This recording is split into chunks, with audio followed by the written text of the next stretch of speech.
Hello friends, Deblina here from Shrinjan Dance Academy, and today I have brought a lesson not based on any hand movements or footwork but on a very interesting topic, that is Nataraja. We all know that Nataraja is considered as the Lord of Dance, but very few of us have actually noticed the different aspects of this Lord and what are those aspects signifying or symbolizing.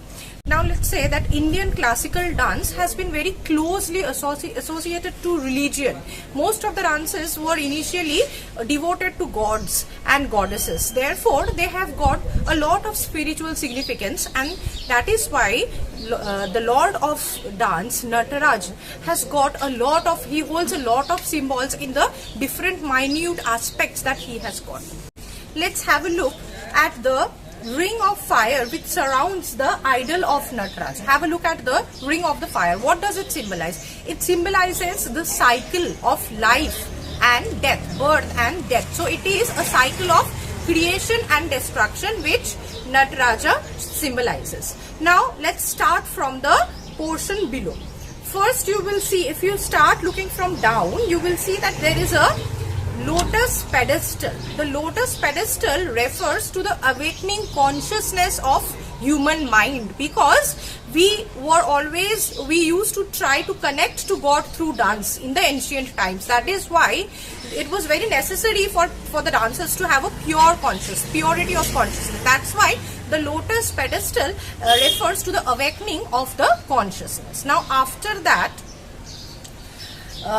just above this, you will see the right leg of Nataraja. It rests on the Apasmara Purusa, which is a dwarf, and this dwarf signifies as illusion, Maya, okay, and ignorance. So what Nataraja is trying to do here is kill the ignorance and he is giving us knowledge by killing the Maya, the illusion of the material world or the ignorance. Okay. After observing the right leg, let us come to the left leg. Left leg, as we all know, is a little raised above the earth. So this one is showing a triumph over all kind of material bondage. Nataraja is having triumph over all kind of material bondage. Now if you go up higher than this, then you will see that the waist portion of Nataraja, he is wearing a tiger skin. So this cloth means that he has also got triumph over the untamed human mind.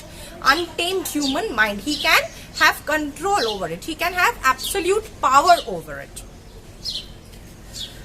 In the next portion, you will see that there are two cobras, two snakes that are surrounding the waist of Lord Nataraja. These snakes symbolizes the Kundalini, which is described in a lot of details in various Hindu scripts.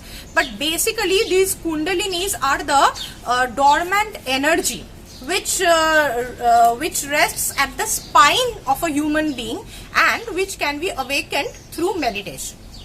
Now let us further move up. First, let's have a look at the lower right hand of Nataraja. The lower right hand of Nataraja is having the mudra of Abhaya Mudra. Okay, so this particular mudra symbolizes fearlessness, and the lower left hand of Nataraja is pointing at the leg which is raised above the ground. So this particular hand, it symbolizes that Nataraja is showing us that he has got triumph over all kind of material bondage. He is above that all. Now, if we move up further, let's have a look at the upper right hand of Nataraja. The upper right hand of Nataraja holds a small drum, which you can see is Damru. We all know it as Damru. Now this Damru creates the rhythm of the universe. Okay, it creates the sound of Om. Om, which is a very powerful sound, a very significant, meaningful sound in Hindu religion, and it again symbolizes creation. Quite contradictory to this, if you notice the left upper hand of Nataraja, you will see that he is holding Agni, or fire in that, which actually refers to dissolution, means destruction. And now you also look very carefully that the upper right hand and the upper left hand, both these hands are balanced very beautifully, which means that Nataraja or Lord Shiva can very well maintain the balance between creation and destruction. Now let us move up further.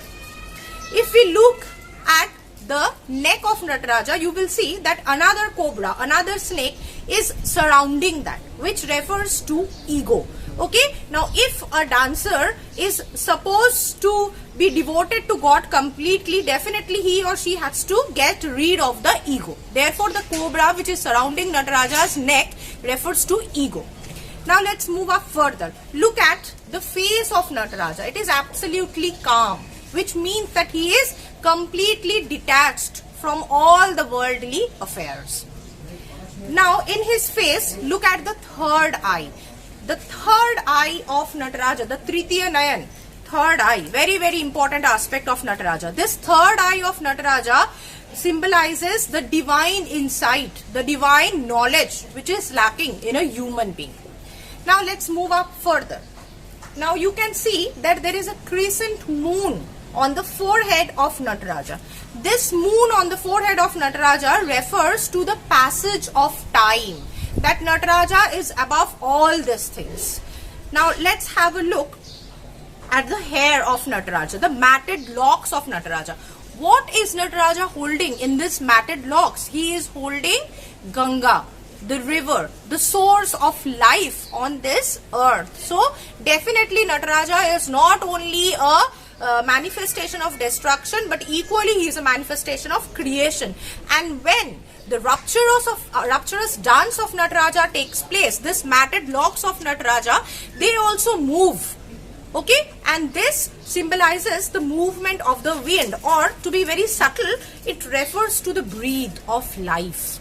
So Nataraja is holding everything together. When Nataraja is dancing to the cosmic rhythm of the universe, this dance has got a cultural significance, an artistic significance, and definitely a spiritual significance. And so when we consider Nataraja to be the Lord of dance, he is holding a balance between creation and destruction. This Lord of dance has got a lot of significance, and therefore if we look at Indian classical dance, then we will know that Indian classical dance is not just meant for aesthetic.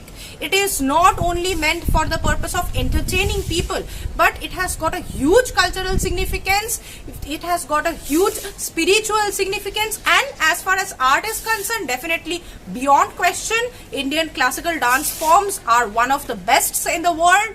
There is no question about the aesthetic appeals of this. So hopefully you have enjoyed today's lesson.